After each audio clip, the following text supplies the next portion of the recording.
Aninhada no coração de Minas Gerais, Pedra Branca era um verdadeiro paraíso. Rodeada por montanhas que pareciam tocar o céu e matas que guardavam mistérios de séculos, a vida seguia num ritmo só seu. As tardes eram embaladas pelas brincadeiras da criançada nas ruas de pedra, um cenário de cartão postal. Ninguém podia imaginar a tragédia que se aproximava, silenciosa como a névoa da madrugada. Dona Laura, com o semblante sereno de quem já viu muita vida, observava o pequeno Lucas brincando com os amigos. Ele, com seus cabelos castanhos e o brilho nos olhos, era a sua razão de viver. De repente, um aperto no peito, a alegria deu lugar a um medo que gelou o seu coração. Lucas, que há poucos instantes corria pela praça, havia sumido. Lucas! Lucas, meu filho, cadê você? O grito desesperado de Laura ecoou pela cidadezinha. A notícia do sumiço correu mais rápido que vento de trovoada, espalhando medo e apreensão. A polícia, avisada tarde demais, chegou sem nenhuma pista, um quebra-cabeça sem solução. Os policiais, perdidos como cego em tiroteio, pareciam cada vez mais distantes de encontrar as crianças. A cada novo dia, a esperança diminuía, enquanto a sombra da tragédia se tornava cada vez mais presente. A união que antes aquecia os corações dos moradores, agora dava lugar a suspeitas e acusações, como um veneno se espalhando pelo ar.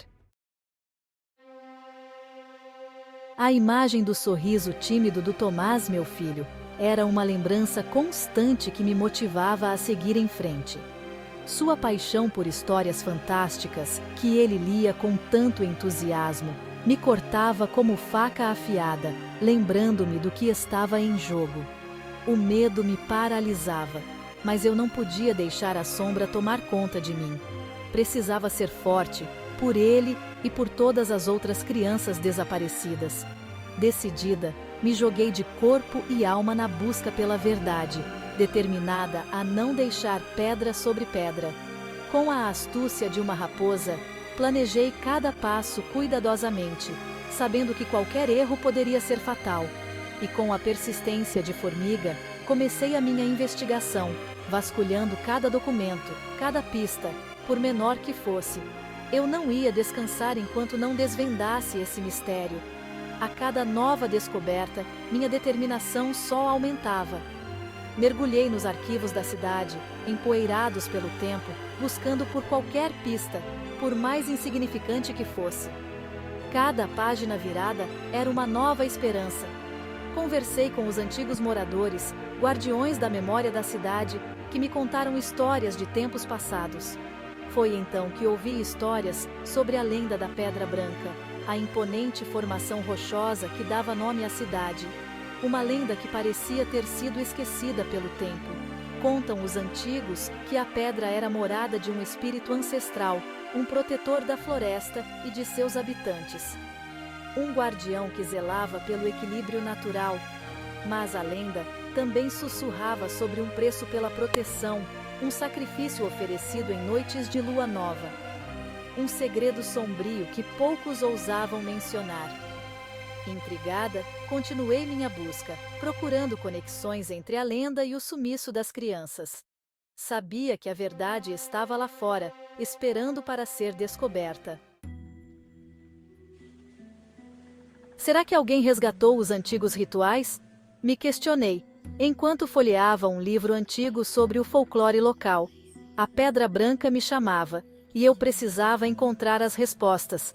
A trilha, quase engolida pela mata, era um desafio e tanto, mas a minha vontade de encontrar as crianças era maior que qualquer obstáculo. Finalmente, cheguei à clareira. Diante de mim, a Pedra Branca, imponente e majestosa. No chão, coberto de musgo úmido, avistei algo que fez meu sangue gelar. Marcas estranhas, símbolos antigos desenhados com o que parecia ser sangue seco. Com o coração na boca, segui as marcas de sangue, que pareciam me guiar para o coração da mata. Cada passo que eu dava, o som das folhas secas sob meus pés parecia ecoar na escuridão, aumentando minha ansiedade. A mata se fechava ao meu redor, tornando cada movimento mais difícil e claustrofóbico. A escuridão era quase palpável, como se a floresta estivesse viva e me observando. Os galhos pareciam dedos magros tentando me agarrar, como se a própria floresta quisesse me deter, me impedir de desvendar seus segredos. A sensação de ser observado era constante, e eu não podia deixar de olhar por cima do ombro a cada poucos passos. Após o que pareceu uma eternidade, me deparei com uma cabana toscamente construída, quase invisível em meio à vegetação densa. Cautelosamente, me aproximei, sentindo o peso do silêncio ao meu redor. A sensação era de que algo terrível estava prestes a ser revelado. O ar ao redor da cabana parecia mais frio, e um arrepio percorreu minha espinha. Dentro da cabana, o ar era pesado, impregnado por um odor fétido, que me embrulhou o estômago. A escuridão dentro era quase total, com apenas alguns raios de luz filtrando pelas frestas das paredes. Símbolos antigos, idênticos aos que vi na Pedra Branca e no livro, estavam rabiscados nas paredes, como gritos de desespero. Pareciam contar uma história de dor e sofrimento. No chão de terra batida, em meio a ossos de animais e restos de velas, encontrei algo ainda mais perturbador. Um caderno velho, com a capa de couro comida pelas traças. O caderno parecia pulsar com uma energia sombria, como se guardasse segredos que não deveriam ser revelados. Os detalhes dos rituais descritos no caderno eram de embrulhar o estômago. Li sobre cânticos ancestrais, invocações a entidades que habitavam o lado sombrio da alma, e sobre a necessidade de um sacrifício puro para aplacar a fúria da entidade da Pedra Branca. Um nome, rabiscado repetidamente nas últimas páginas, me chamou a atenção. Caçador. Saí da cabana com o caderno em mãos, determinada a levar tudo para a polícia. Mas algo estava diferente. A mata, antes repleta de sons, agora estava assustadoramente silenciosa. Enquanto caminhava de volta pela trilha, a sensação de estar sendo observada me dominou.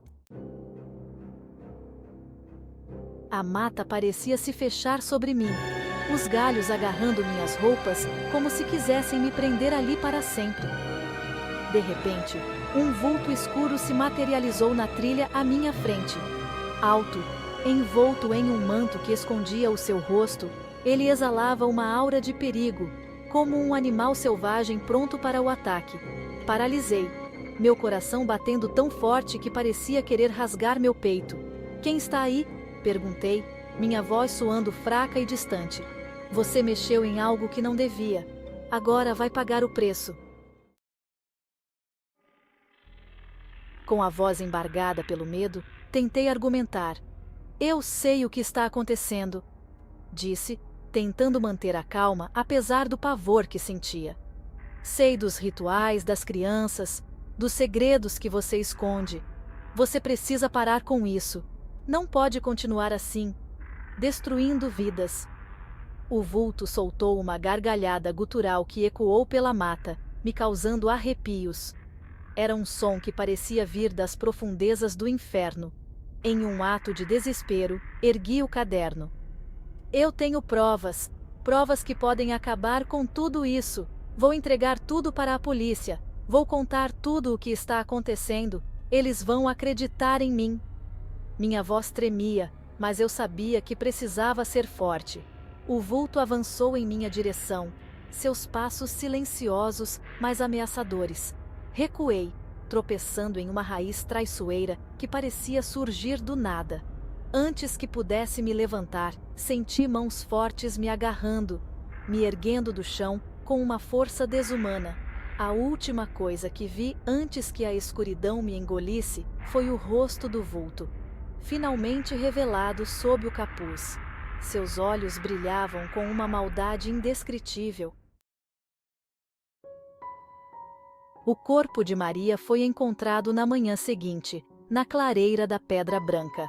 Estava de costas, os olhos arregalados, como se estivessem presos a algo no céu.